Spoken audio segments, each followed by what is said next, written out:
Pengharapanmu saat ini bukanlah tentang pengharapan yang ada di dunia ini, karena apapun yang ada di dunia ini akan berlalu. Tapi pengharapan kita saat dan pada hari ini adalah di tengah kejahatan dunia yang semakin berupaya untuk mengambil kita menjadi miliknya dan menjauhkan kita daripada Kristus dengan segala sesuatu yang ia tawarkan, dengan segala sesuatu yang ia ideologikan, dengan segala sesuatu yang dunia ini berusaha tawarkan kepada kita, dengan maksud dunia memiliki kita dan membuat kita terlepas dan jauh daripada Kristus. Tetapi terlepas dari itu semua, bahwa pengharapan kita adalah pengharapan yang kekal di dalam Yesus Kristus yang telah bangkit dari mati itu. Jadi seharusnya pengharapan di dalam Yesus Kristus yang akan datang kedua kali inilah yang menjadi sukacita terbesar kita sebagai orang Kristen. Kalau kita sudah mengerti bahwa itu adalah pengharapan dan sukacita kita, bahwa ia sebagai satu-satunya yang telah bangkit dari mati, yang telah mengalahkan kematian oleh karena kuasanya yang ilahi itu, maka bagaimana cara kita menghidupi dia dalam maksudnya, dalam penantiannya untuk menyelamatkan kita dari murka yang akan datang. Dalam menanti-nantikan ia dalam pengharapan yang sukacita ini, kita menantikan kedatangannya yang kedua kali dengan harapan membangkitkan kita agar memperoleh hidup yang kekal. Apakah laku-laku hidup yang akan kita pergunakan demi semuanya ini, seperti yang disabdakan Paulus sang Rasul? Pengharapan orang percaya memang adalah bahwa kita memang luput dari murka yang akan datang. Dan memang tidak ada murka Allah bagi orang yang percaya. Tapi siapakah orang percaya itu? Seperti apakah mereka? Dan apakah orang percaya itu? Orang percaya adalah orang yang memberikan dirinya percaya kepada Kristus. Lalu setelah ia percaya, ia menerima anugerah dari iman itu, yaitu Roh Kudus. Dan Roh Kudus itu tidak hanya mengukuhkan kamu, tapi ia juga menghibur dan menolongmu. Dan yang paling penting, ia juga memeteraikan kita sebagai milik daripada Allah itu. Dan apa buah bahwa kita setelah hidup di dalam kuasa Roh Kudus? Bukan bahasa roh. Kalau ada orang bilang kamu belum bisa bahasa roh, berarti kamu tidak ada Roh Kudus, itu menipu. Tanda orang dipenuhi Roh Kudus adalah ia mencintai Kristus. Karena apa? Karena Tuhan Yesus berkata, Roh yang akan datang itu, ia tidak akan memuliakan dirinya sendiri, tapi ia akan bersaksi tentang aku. Orang percaya akan luput dari penghukuman. Orang percaya akan beroleh hidup yang kekal. Tapi siapakah orang percaya itu? Adalah orang yang mengasihi dan mencintai Kristus. Hal apa yang dicintai yang ada di dalam Kristus itu? Hal yang bagaimana yang dicintai di dalam Kristus itu? Hal apa? Kebagaimanaan Kristus itulah yang kita cintai. Apa yang membuat kita mencintai dia? Apa hal yang patut kita teladani daripada dia dalam rangka usaha kita untuk menjadi serupa dengan dia sebagai sang gambar dan rupa Allah itu? Apa usaha kita? Apa hal yang ada pada Kristus yang perlu diteladani oleh orang yang mengaku percaya kepada dia? Sebagai tanda bahwa Kristus itu memang kekayaannya, ada dua hal: kerendahan hati dan kerelaan hati. Kerendahan hati untuk mengerti siapa Allah, dan kerelaan hati untuk memberi diri bagi Allah. Kalau manusia masih sibuk dengan pemberian dirinya kepada dunia ini, engkau akan menjadi milik dunia. Dan ketika ia datang dalam pengadilannya yang menelanjangi semua orang itu, kamu akan luput dari persekutuan dengan kawanan domba-domba itu. Tapi kalau kita mengambil bagian di dalam Kristus, maka kita akan memiliki dua hal: kerendahan hati dan kerelaan hati demi kerajaan Allah. Maka dalam liturgi beberapa gereja sering dikatakan, wahai jiwaku, apakah yang engkau inginkan? Bertobatlah demi kerajaan Allah. Saya tidak tahu, hidup setiap orang masing-masing kepala itu punya problem, punya pergumulan, punya hal yang mereka harus hadapi, punya status quo yang mereka harus terima.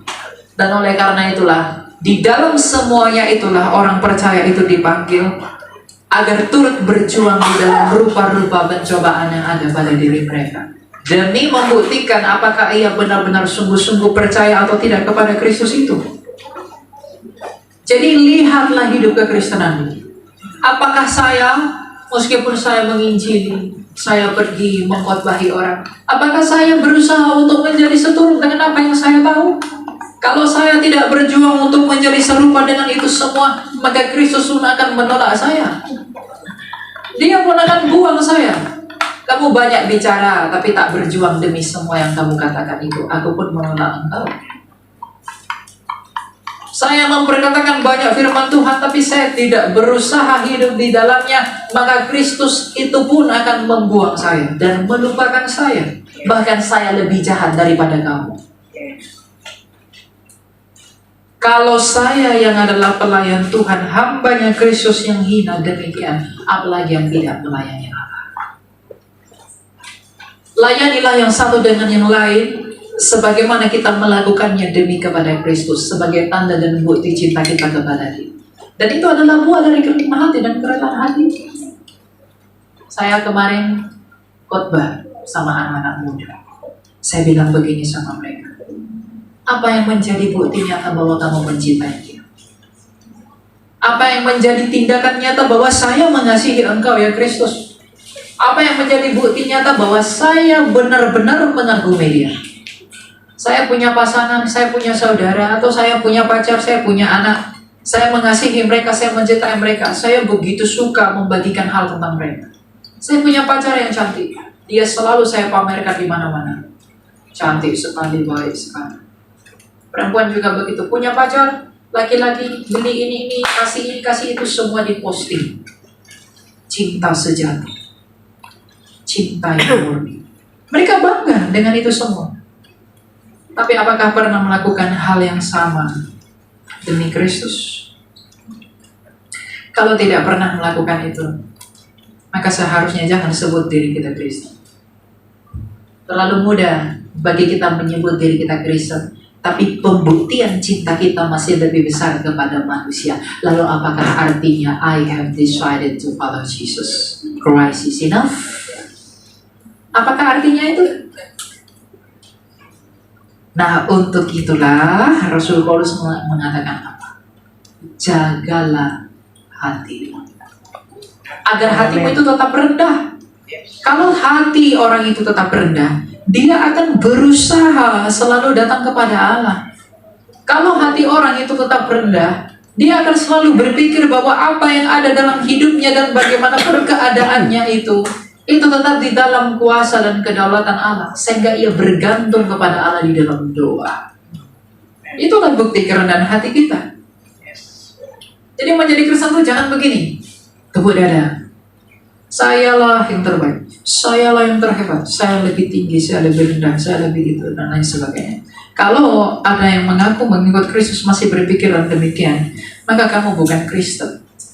Jangan minta Tuhan mengubah hidupmu. Jangan pernah minta Tuhan mengubah hidup. Minta Tuhan mengubah hati. Karena dari hatimu terpancar hidup. Pernah nggak kita meminta kepada Tuhan, Tuhan berikan aku hati seperti hatimu, agar aku memberi perhatian kepada apa yang engkau perhatikan, agar aku memberi cinta kepada siapa yang engkau cintai, agar aku memberikan tanganku kepada siapa engkau memberikan tangannya, agar aku bisa menjadi alat bukan bagi kemuliaanku tapi bagi kemuliaanmu. Untuk itulah Paulus ketika ia menginjili banyak orang, ia selalu mengatakan, aku bukanlah apa-apa, aku orang yang sangat berdosa, aku yang begitu hina, aku yang begitu kotor. Mengapa Paulus mengatakan itu? Agar orang melihat bahwa betapa besar dan betapa agungnya kasih karunia Allah yang masih memperkenankan Paulus sekalipun Paulus sendiri mengaku adalah orang berdosa. Jadi tujuan, motivasi pelayanan kepada Allah itu yang terpenting. Agar pengharapan di dalam kita bahwa Ia akan datang melepaskan kita dari murka yang akan datang itu bisa teguh. Orang yang hidupnya tidak sesuai dengan firman Tuhan, orang yang tidak mencintai Kristus dengan hati-hati, orang yang tidak mencintai Dia dengan sungguh-sungguh, sekalipun mulutnya mengatakan aku akan selamat, tapi hati nuraninya menolak itu. Yang berkata aku akan selamat, aku akan percaya kepada Kristus, aku tidak akan masuk neraka, aku akan ditebus. Tapi kalau kita tidak memiliki cinta yang sejati kepada Dia, mulut kita mengatakan bahwa kita akan selamat, tapi hati nurani kita akan bersaksi tentang Engkau. Untuk itulah dikatakan dalam Roma 2, bahwa hati nurani itu nanti yang bersaksi tentang Engkau. Adalah mudah memperkatakan hal dari mulut, tapi adalah susah menyesuaikannya dengan hati. Mulut orang bisa manis, hatinya belum tentu. Tapi mulut orang bisa pedas, hatinya benar. Ketika Kristus berbicara dengan para orang-orang Farisi, bukankah Ia begitu keras? Tapi ketika Ia berbicara dengan orang-orang lemah, Ia begitu merangkul dan menolong mereka. Untuk itulah, wahai orang-orang Kristen, waktu-waktu yang sekarang di zaman akhir ini, mari kita pergunakan untuk menghabiskan masa yang masih Kristus berikan kepada kita untuk menunjukkan dan melakukan cinta kita kepada Dia. Jangan habiskan waktumu yang sia-sia. Apalagi orang para pelayan. Melayani Allah demi motivasi yang belok-belok. Betapa kejamnya kamu akan diadili. Orang yang melayani tidak konsisten, betapa beratnya pengadilan nanti. Dia sudah berikrar ia melayani Allah, tapi ia mundur dari pelayanan. Saya tak menghakimi, tapi Kristus akan menghakimi. Orang yang sudah diberi karunia oleh Allah, tapi tidak mau memberikan karunia itu bagi Allah, Kristus akan menanyai itu kepada kamu. Bagi semua dan segenap rohaniawan yang benar-benar mendeklarasikan imannya kepada Kristus, nanti motivasinya mengapa ia mendeklarasikan itu juga akan dipertanggungjawabkan. Jadi mari kita menghabiskan sisa waktu yang ada sekarang ini untuk hidup di dalam pedoman firman Allah, demi menyambut Dia di dalam kewaspadaan dan berjaga-jaga demi sukacita kita atas kedatangan Dia pada hari kebangkitan kelak. Jadi mari berjuang. Jangan, ini bukan waktunya kita bersantai-santai. Terlalu banyak orang bersantai-santai berpikir, udahlah Tuhan masih datang lama lagi. Tidak perlu saya belajar iman Kristen, tidak perlu saya tahu iman Kristen. Kalau pahammu tentang Tuhanmu salah, semua akan salah. Karena paham yang menentukan caramu menyembah Dia, dan caramu menyembah Dia akan menentukan sikap hidup. Pengajaran yang benar akan menimbulkan penyembahan yang benar, penyembahan yang benar akan menimbulkan praktik yang benar. Jadi sekarang mari kita lebih menyukai keadilan Allah. Keadilan Allah yang ditumpahi di dalam kasih karunia-Nya itu. Agar semua orang mengerti bahwa memang aku bukanlah siapa-siapa di hadapan Allah. Dan aku bukanlah apa-apa. Jadi berjalanlah tidak mengandalkan dirimu sendiri, tapi berjalan di dalam penantianmu akan Kristus demi murka yang akan datang tidak menimpa kita. Satu hal yang pasti, murka Allah tidak menimpa orang percaya. Tapi apakah kamu orang percaya? Itu yang penting. Apakah saya orang percaya? Apakah Elia kemarin orang percaya? Belum tentu. Karena hanya Tuhan yang berhak menilai saya orang percaya. Tapi usahakanlah dirimu menjadi layak. Bagaimana caranya? Rendah hati dan rela.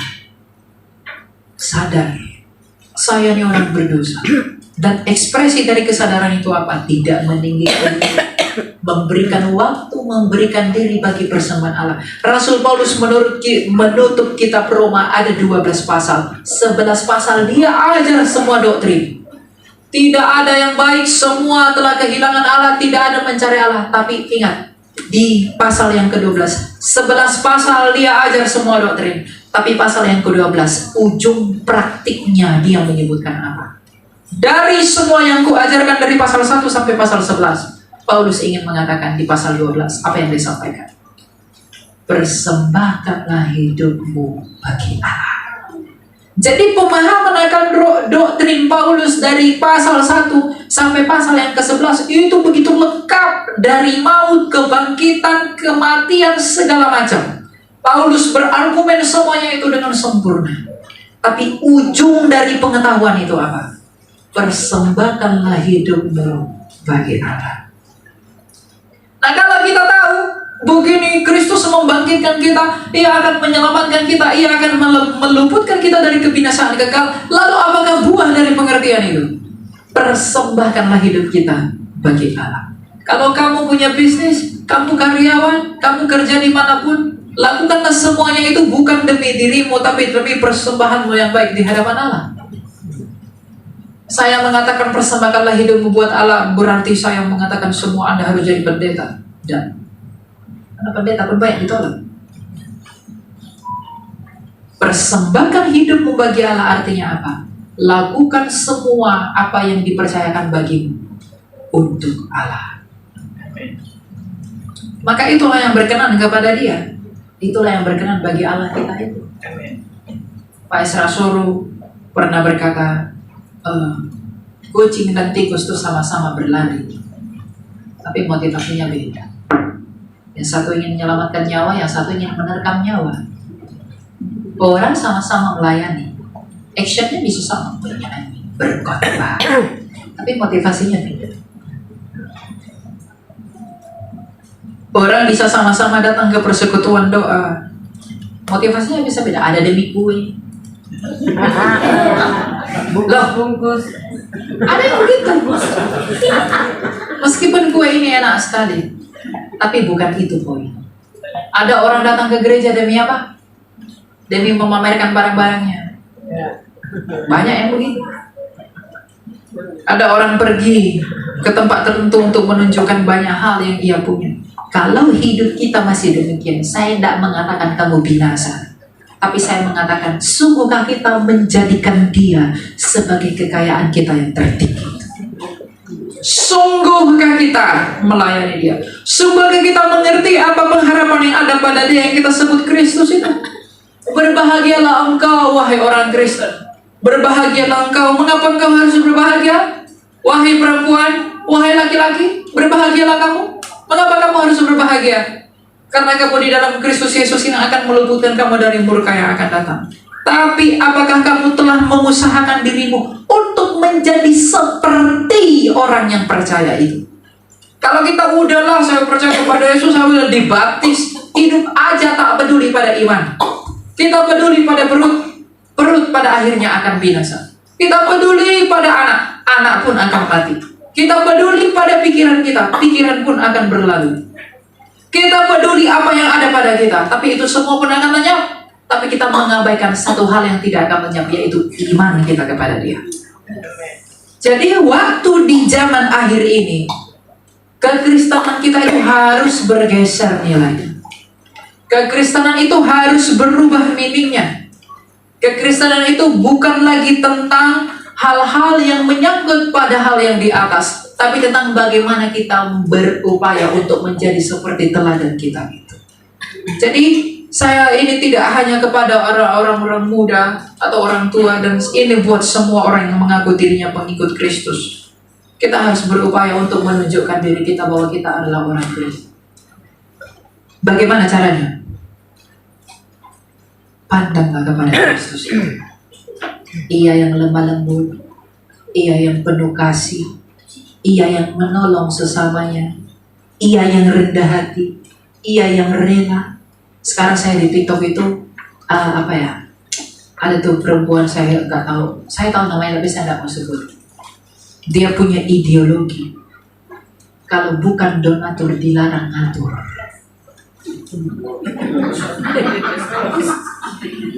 Ada yang begitu. Kalau bukan donatur dilarang ngatur. Lalu dia dengan mulutnya dengan begitu bangganya menghina-hina orang miskin. Saya tidak pernah miskin. Ada orang miskin itu juga begini. Dia ejek semua orang miskin. Lalu saya lihat komentarnya. Dan perempuan yang ngomong begitu tuh pakai salib besar. Dia lupa. Bahkan orang yang tersalib, disalib yang dia pakai itu adalah yang menggenggam segala sesuatu. Tapi datang ke dunia bukan menghina yang miskin, bahkan dia menjadi miskin. Apakah makna salib yang dia pakai itu? Gak ada. Lalu banyak orang, anak muda yang komentar, dia pantas sombong, kenapa? Dia kaya. Wajarlah dia sombong, dia kaya. Entah kapan kesombongan itu dinormalisasi. Dan kalau dia mengerti kekristenan, kaget ya. Saya lihat mulai banyak yang lesu. Ya, ini kalau saya pelayanan di PD Birawa, saya paling suka mikrofonnya. Ya, mikrofon di sini tuh hampir sama dengan mikrofon di gerejanya Pak Gilbert. Kualitasnya top. Nah, banyak orang Kristen yang memuji-muji orang itu. Kenapa dipuji? Waduh, role model. Wajar sih dia sombong, kenapa dia kaya? Jadi mari kita menjadi kaya agar kita sombong. Itulah ideologi yang beredar di zaman sekarang yang merusak anak muda Kristen. Kalau ia mengerti, kalau ia merendahkan diri, kalau ia mengerti siapa Yesus Kristus itu, ia tak akan punya pikiran yang demikian. Sekalipun banyak salib di tubuhmu, tapi kamu tak mengerti siapa yang tersalib itu dan apa dan bagaimana dia, itu tidak akan mampu menyelamatkanmu. Kristus Yesus saja yang punya segala sesuatu, dia digelari Sang Pantokrator, penguasa surga dan bumi, karena kepadanya lah kuasa itu telah diberikan oleh Bapanya. Tapi ketika ia datang ke dunia, ia melihat orang miskin, ia melihat orang sakit, ia tidak menjauhinya, ia mendekat kepada orang itu. Orang Yahudi menaruh kejijikan terhadap pemungut cukai, tapi ia menghampiri pemungut cukai itu. Artinya apa? Memang Kristus Yesus itu sekalipun ia yang memiliki segala sesuatu, ia bahkan rela datang dalam kemiskinan. Tapi entah bagaimana ada orang begitu bangga pakai salib, tapi ia menghina-hina orang miskin. Lalu banyak orang yang memuji-muji orang itu, dikatakan, marilah menjadi kaya. Ini menjadi motivasi buat saya. Motivasi untuk apa? Menjadi kaya. Untuk apa? Untuk sombong. Saya tidak menghakimi dia. Saya hanya kasihan. Kenapa kasihan? Kenapa kita kasihan dan perlu mendoakan orang seperti itu? Karena dia belum mengenali siapa? Kristus. Kalau seandainya dia mengenalinya, ia nggak akan pernah begini. Ia nggak akan pernah memiliki hati. Ia tidak akan pernah memiliki tindakan yang demikian. Nah, inilah yang disebut dengan pikiran dunia. Menganggap apa yang ada padanya itu menjadi alasan bagi dia untuk merendahkan sesamanya manusia. Jadi kalau saya dalam doa saya bilang begini kepada Allah. Kalau kekayaan, kalau kemasyhuran, kalau kekuatan, popularitas membuat saya menjadi tidak berkenan di hadapan-Mu, jangan buat saya seperti itu. Kalau hal-hal itu membuat kita jauh daripada Allah, lebih baik itu tidak perlu ada. Tapi bukan berarti orang Kristen tidak boleh kaya, tidak boleh kuat, tidak boleh powerful. Kalau itu ada padamu, anggaplah itu hal yang dipercayakan Allah kepadamu. Dan kalau Allah percayakan itu kepadamu, lakukanlah itu bagi Allah. Jangan menjadi alat bagimu untuk memegahkan diri lalu merendahkan yang lain. Karena ketika kamu demikian, kamu lebih jahat dari orang yang belum mengenal Kristus. Jadi nantikanlah kedatangan anaknya yang dari surga itu dengan hidup seperti anaknya itu. Jadi mari berusaha, mari berjuang Belum ada kata telat. Selama nafas ini belum berhembus terakhir, pertobatan masih terbuka bagi kita. Mari kita perbaiki. Kalau kita mungkin ibu-ibu punya barang di rumah ya kan yang dia sayangi sekali, ada lecetnya dikit, dia selalu poles tuh biar bagus terus kelihatan. Nah, mari kita memperbaiki apa yang masih kurang dalam hidup kita. Berusaha dalam pertandingan iman, agar ketika ia datang, ia tak meluputkan kita. Agar ketika ia datang, ia mengatakan, inilah anakku yang meskipun tak sempurna, tapi ia masih mau berjuang demi hidup seperti yang aku mau. Tidak ada di sini yang mau dilupakan oleh Tuhan, kan? Ada yang mau dilupakan oleh Tuhan di sini?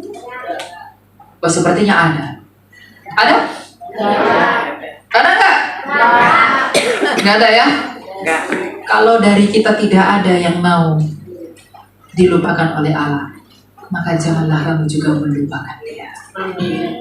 Jangan lupakan hukumnya, jangan lupakan perintahnya. Maka saya menutup ini dengan sabdanya Kristus Tuhan kita itu. Ia berkata dalam Injil Yohanes, jikalau kamu sungguh-sungguh mengasihi aku, kamu pasti melakukan perintah. Perintah Dia apa? Kasihilah Dia terlebih dahulu. Karena kalau kita mengasihi, kita otomatis mengasihi sesama. Jangan katakan, aku mengasihi Allah, kamu datang ibadah tiap hari, tapi temanmu yang kesulitan tak kau tolong, sedangkan kau punya. Saudaramu yang membutuhkan tak kau tolong, sedangkan kamu memilikinya. Lalu bagaimana mungkin kamu mengatakan kamu mengasihi Allah, sedangkan saudaramu yang terlihat tidak kamu kasihi?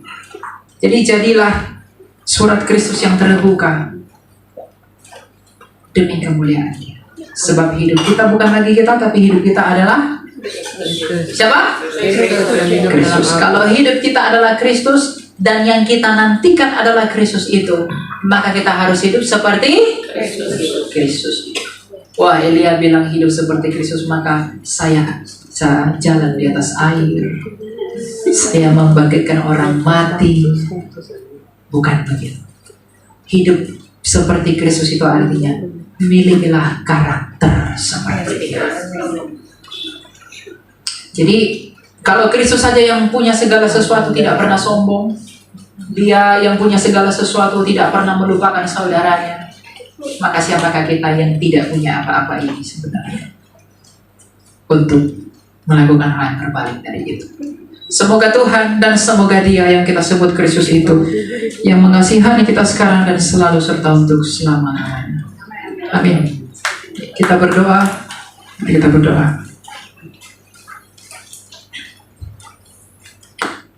Tuhan Yesus Kristus yang berkuasa atas segala sesuatu, kami bersyukur kepadamu Tuhan atas cintamu dan kasihmu yang tidak berkesudahan dalam hidup kami hingga pada hari ini. Kami berterima kasih kepadamu bahwa Engkau mengajarkan kami untuk hidup menurut perintah-perintah. Janganlah kiranya kami hanya mendengarkan dan memperkatakan, tapi mampukanlah kami untuk melakukannya juga. Karena Engkau sendiri tahu bahwa kami memang tidak mampu melakukannya dari diri kami sendiri. Karena kami ini adalah orang-orang yang penuh dengan dosa, keinginan-keinginan yang tidak sesuai dengan kehendak. Sehingga kami hanya memohon pertolongan daripada-Mu, ya Kristus, agar Engkau yang memampukan kami untuk mencintai-Mu semakin dalam. Engkau yang memampukan kami untuk melakukan apa yang Engkau sukai. Kuatkan dan teguhkanlah hati kami dalam pengharapan kami akan keselamatan kami dalam Engkau, melalui perkenanan-Mu bagi kami, agar kami melakukan apa yang Engkau mau. Dan Engkau tahu Tuhan, bahwa banyak yang menghalangi kami dengan Engkau, yaitu dosa-dosa kami. Kami mengakui begitu banyak dosa kami di hadapan-Mu. Tapi sebagaimana Engkau tidak menolak perempuan pesundal yang menyeka kaki, maka janganlah kiranya Engkau menolak kami jikalau kami datang berlutut di hadapan kaki. Terimalah kami sebagaimana Engkau menerima perempuan pesundal itu, dan ampunilah kami sebagaimana Engkau mengampuninya juga. Dan sebagaimana Engkau juga tidak menolak anak yang hilang, malah Engkau menyambutnya di dalam pelukan kasih-Mu. Mungkin kami adalah anak-anak-Mu yang terhilang dengan cara hidup kami, ideologi kami, keinginan kami, pikiran-pikiran kami yang sia-sia. Dan sekarang ya Tuhan, kami mau kembali kepada-Mu. Sambutlah kami sebagaimana Engkau menyambut anak yang hilang itu. Jikalau kami mengetuk pintu surga-Mu itu, janganlah kiranya Engkau mengabaikan telinga-Mu. Jangan biarkan kami kedinginan di luar daripada kemah-Mu ya Tuhan. Tapi jikalau kami mengetuk pintu, bukakanlah pintu itu untuk kami, dan izinkanlah kami masuk dan bernaung di bawah kuasa-Mu. Jangan izinkan kami menjiwa sebagaimana Yudas, tapi izinkanlah kami sebagaimana si pencuri, kami mengaku Engkau adalah Tuhan dan Raja kami. Sebagaimana Engkau mendatangi pemungut cukai itu dan membawanya menjadi murid-Mu, maka mungkin kami orang yang hidup di dalam kesia-siaan seperti pemungut cukai itu, kami memang tidak dapat mendatangi-Mu ya Kristus, tapi datangilah kami di tempat kami yang hina ini.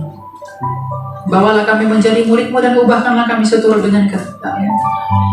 Dan sebagaimana Engkau mendatangi Paulus, mengubahkannya menjadi rasul-Mu, dan ia di dalam pertobatannya, maka ubahkanlah kami menjadi Paulus yang baru, agar kami diperkenankan untuk mempersembahkan hidup kami kepada-Mu, sebagaimana Paulus telah mempersembahkan hidupnya kepada-Mu. Engkau di dalam kerelaan hati-Mu dan Engkau di dalam kerendahan hati-Mu telah rela datang ke dunia ini dalam inkarnasi-Mu dan berbaring di kandang domba yang hina. Maka kiranya sudilah Engkau berbaring di tubuh kami yang cemar ini. Engkau yang mengubahkan hati kami dari dalam.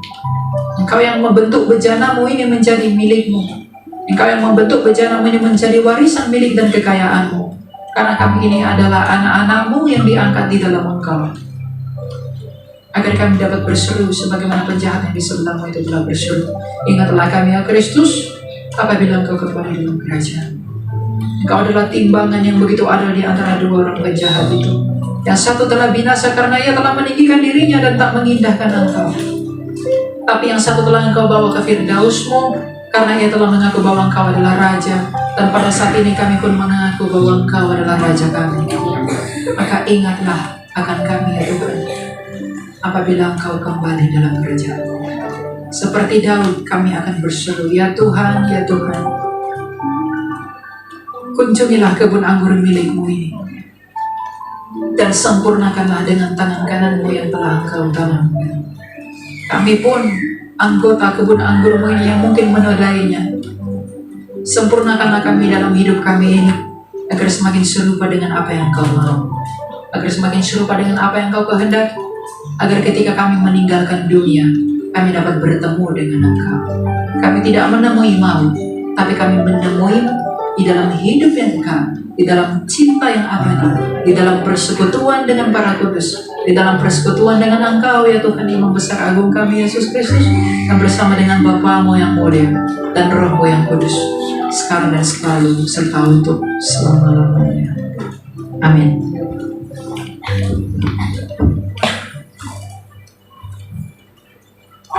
Oke. Puji nama Tuhan. Bapak Ibu boleh beri tepuk tangan buat Tuhan Yesus Kristus yang sudah membenarkan firman-Nya. Bapak Ibu masih ada beberapa waktu. Saat ini di waktu yang baik ini dibuka untuk mungkin dari Bapak Ibu jemaat Tuhan yang mau bertanya.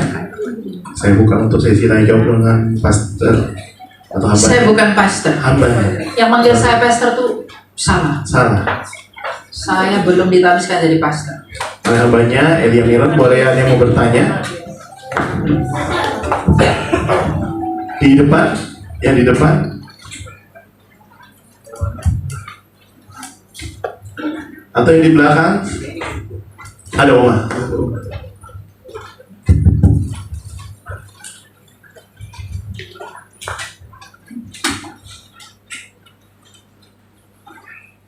Silakan.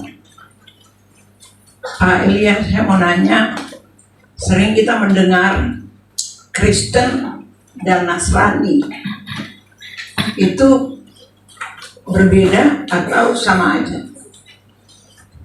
Ya, apakah Kristen dan Nasrani itu sama? Tidak sama. Jadi kalau Islam mengatakan Anda Nasrani, tidak, saya tidak Nasrani. Nasrani itu sekte, orang-orang Nazran. Dalam Kisah Rasul dikatakan mereka itu sekte orang Nasrani.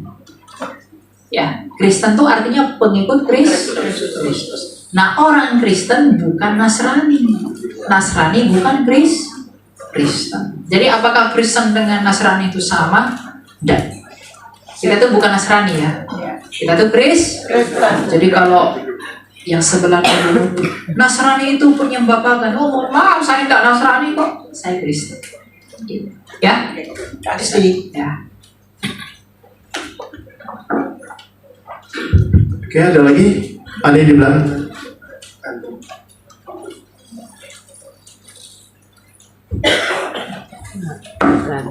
Boleh berdiri ya? Biar kalian. Shalom Mas Eria.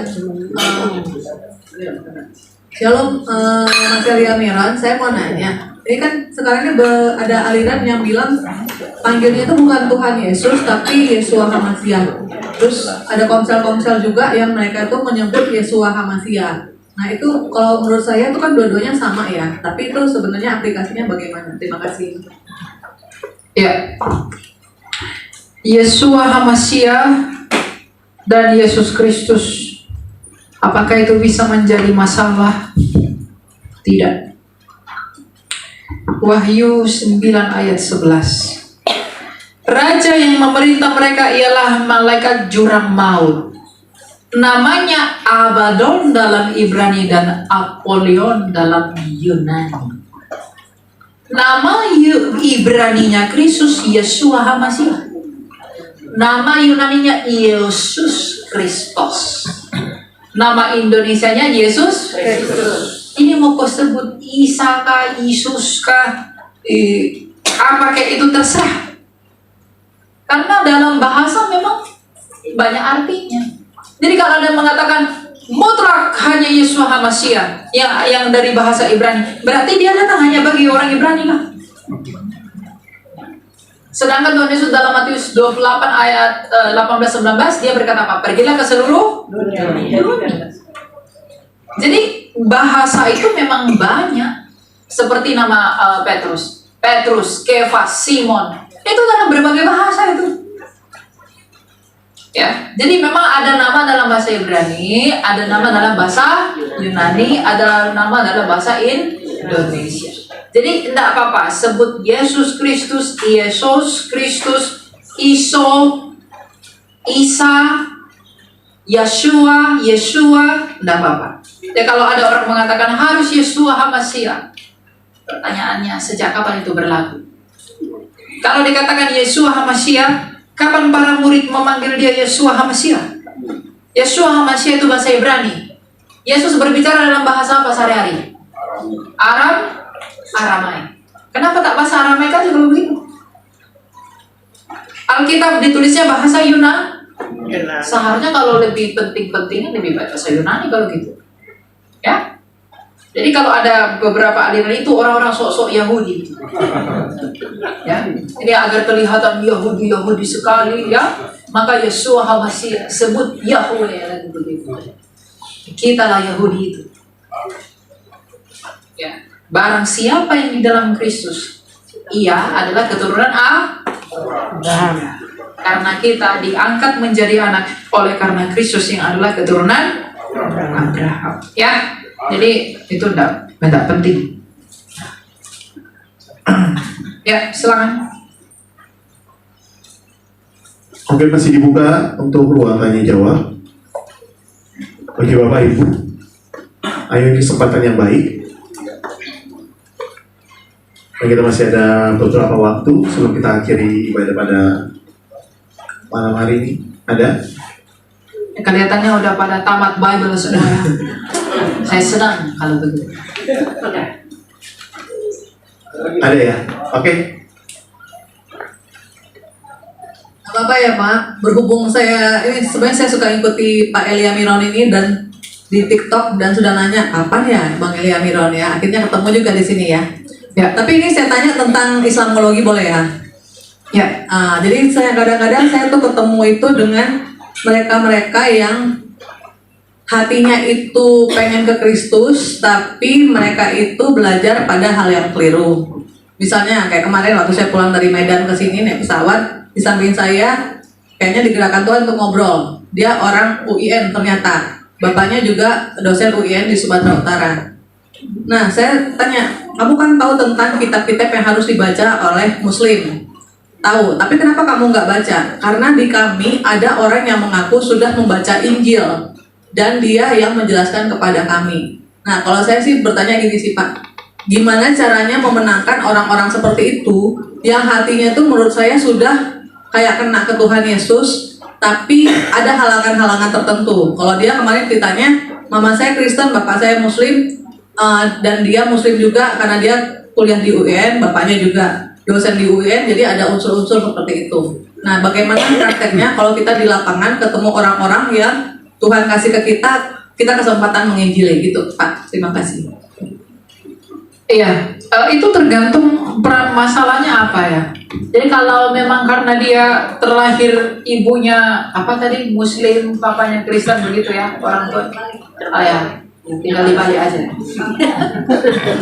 Ya. Lalu dia menjadi Muslim, kan pilihan ada di tangan dia sebenarnya. Dia menjadi Muslim alasannya untuk apa? Dia jadi Kristen juga alasannya untuk apa? Hal yang harus kita perkatakan kepada mereka, ya bilang aja, kamu tuh tidak punya juru selamat.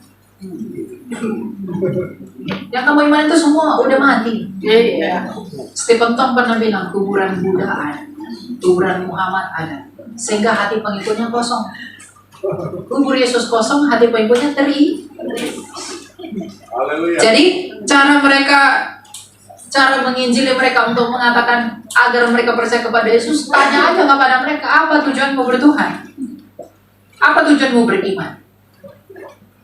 Memang banyak doktrin yang mereka pakai, paham-paham mereka itu banyak. Tapi kalau mereka udah ditanya, apa tujuanmu beriman? Apa tujuanmu bertuhan? Mereka pasti bingung. Kenapa? Karena tidak ada jalur yang pasti dalam iman.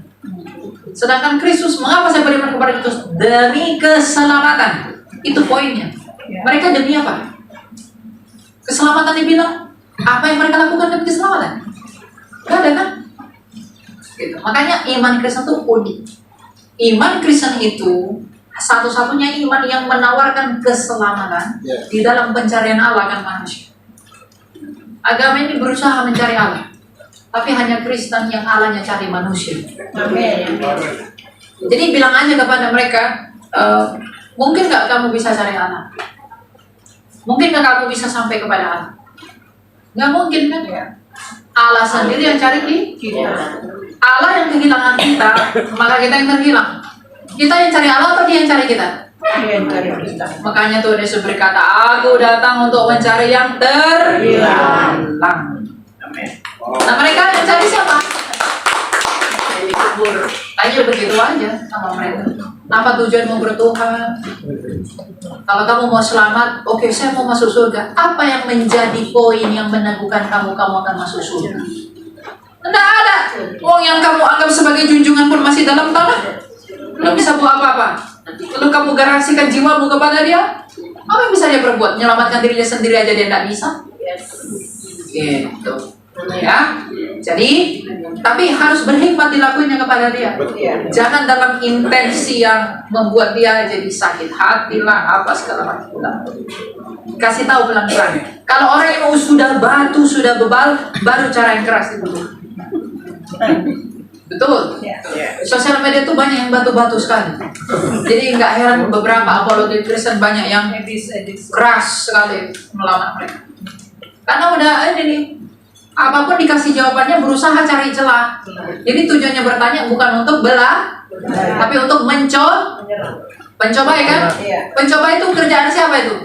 Iblis. Jadi kalau iblis mencobai kamu, pergilah engkau iblis. Kalau ada babi di sana, pindahlah kau ke babi. Ya.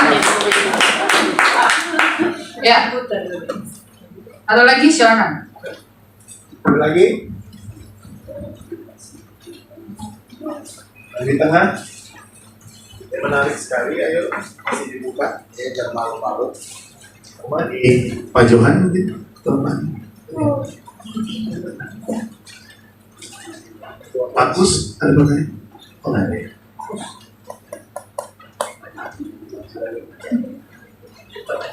Ada. Silakan tanya, jangan malu-malu. Ada lagi? Ada di belakang. Yang mau bertanya, masih ada kesempatan. Susah jadwalnya loh. Iya, susah. Dari Bu Lita, ada pertanyaan? Ya, kalau tidak ada, sudah cukup ya. Boleh kita beri tepuk tangan sekali lagi. Terima kasih.